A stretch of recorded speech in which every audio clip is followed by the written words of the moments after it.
everyone, and welcome to part 5 of What If Shatter and Dropkick were in Transformers Prime.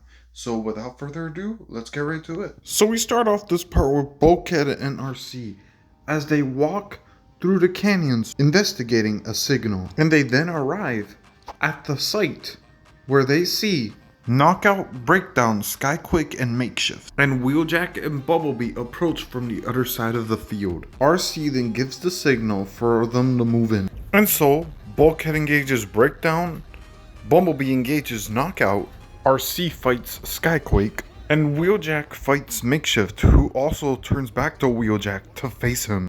Bulkhead kicks down Breakdown, runs towards the Polarity Gauntlet, but Breakdown gets up and tackles Bulkhead again. Pinning him to the ground, they make eye contact, as Bulkhead summons up enough courage and knocks him back away.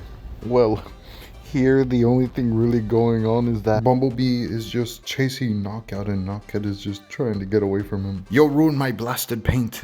RC and Skyquake are facing each other. Skyquake runs at RC, but RC manages to dodge his punch when he runs at her and runs, grabbing the Polarity Gauntlet. And Knockout and Breakdown, seeing this, immediately are the first ones to just book the heck out of there, dude. They don't want to be anywhere part of that.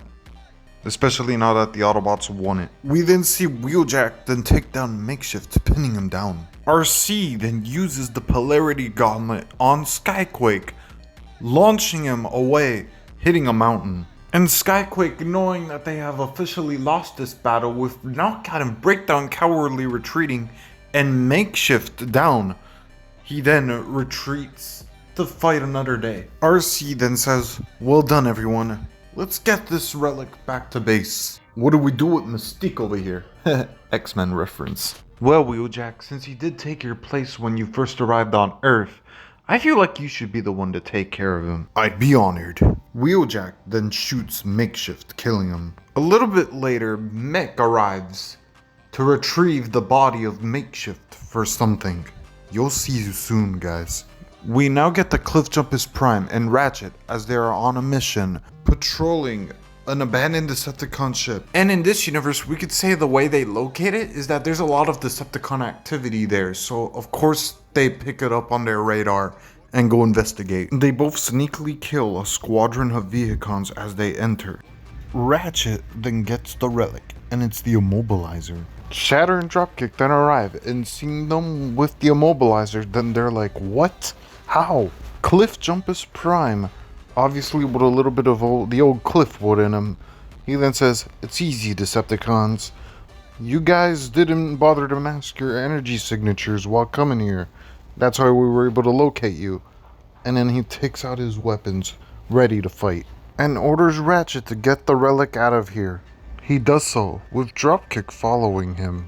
Cliffjumpers Prime and Shatter begin to get into a fist fight, and with Shatter's boosters, they fly out of the Harbinger and land onto the ground, with Shatter transforming, driving away, and Cliffjumpers Prime utilizing his vehicle mode and chases her. And this is his vehicle mode, everybody, an off-road type Jeep that's good for climbing up cliffs, hence the name Cliffjumper. Well, hills, yeah, you get what I mean. Dropkick follows Ratchet through the Harbinger, and Ratchet is actually trying to use the Immobilizer to immobilize Dropkick, but Dropkick has the power of Dark Energon, so like in my Nemesis Prime story, how Nemesis Prime was immune to immobilization, Dropkick is the same. Dropkick then opens fire, but it misses Ratchet, and it hits a door, revealing a room of protoforms, where the both immediately contact Cliffjumpers Prime and Shatter. Shatter and Dropkick, using both their combined powers of Dark Energon control, and bring in Megatron, controlling him. He flies in to the Harbinger and takes the protoforms with him. With Soundwave joining too, they're able to take all the protoforms back for themselves. Soundwave opens ground bridges, and Shatter and Dropkick retreat. Cliffjumpers Prime and Ratchet come together, and they look at each other. There were protoforms in that ship? No. But Ratchet says, luckily we have the immobilizer, and the Decepticons may be more beefed up in members, but we have relics. Because RC and their team have just reported back that they've retrieved their relic. So, we're good, sir. And Cliffjumpus Prime smiles. Well, that's a good thing that came out of today. Let's return to base. Meanwhile, Shatter and Dropkick at the Nemesis think of what to do with the new protoforms. Clones? No, we could not trust ourselves even with clones. They then decide to make completely new troops from scratch. A new squadron. And all they needed was a little energon and a lot of luck. A little G1 reference. Soon enough, 5 new Decepticons come online. And these are their names. Bishop, Nitro Zeus, Stinger, Crosswise, and Huntress, the female of the group. By the way, Bishop and Crosswise are Autobot names, but to be honest, they've already done this in TFP. Skylynx, the Predacon, was named from an Autobot from the G1 cartoon, so I could do this. Also, when you think of Huntress, you think about DC Huntress, but to be honest, Pyro was named from Marvel's Pyro. So yeah. Shatter and Dropkick then introduced themselves to the new team of Decepticons. And Stinger steps forward as their commander. You will all soon prove yourselves as our loyal servants. Stinger then says, how may we prove ourselves to you? Shatter and Dropkick then say, we're glad you asked. Retrieve something for us, and you will prove your loyalty. And so, this new team of Decepticon arrives.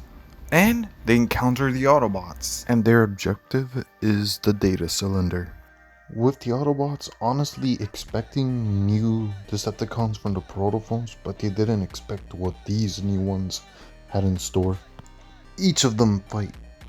Cliffjumpus Prime fights Stinger, kinda defeating him. Nitro Zeus goes at Bulkhead, and Bulkhead braces himself with Nitro Zeus punching up into the sky.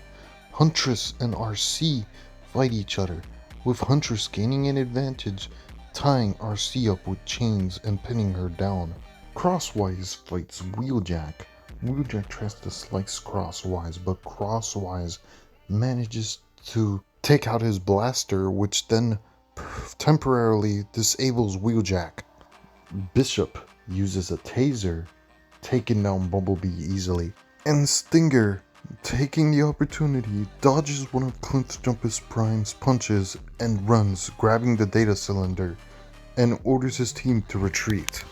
And if you guys are wondering, this is just first time luck. The Autobots will likely get him next time. And with that, the data cylinder has fallen into the hands of the Decepticons.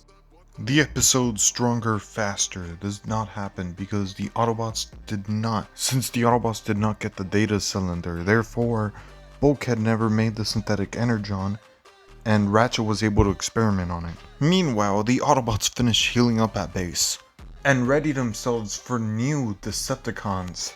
But they must prepare themselves for something else, because someone else, Unicron, is about to emerge. And that's where I'm going to leave it off here, everybody. Hopefully you guys enjoyed part 5, and I'll see you guys in part 6.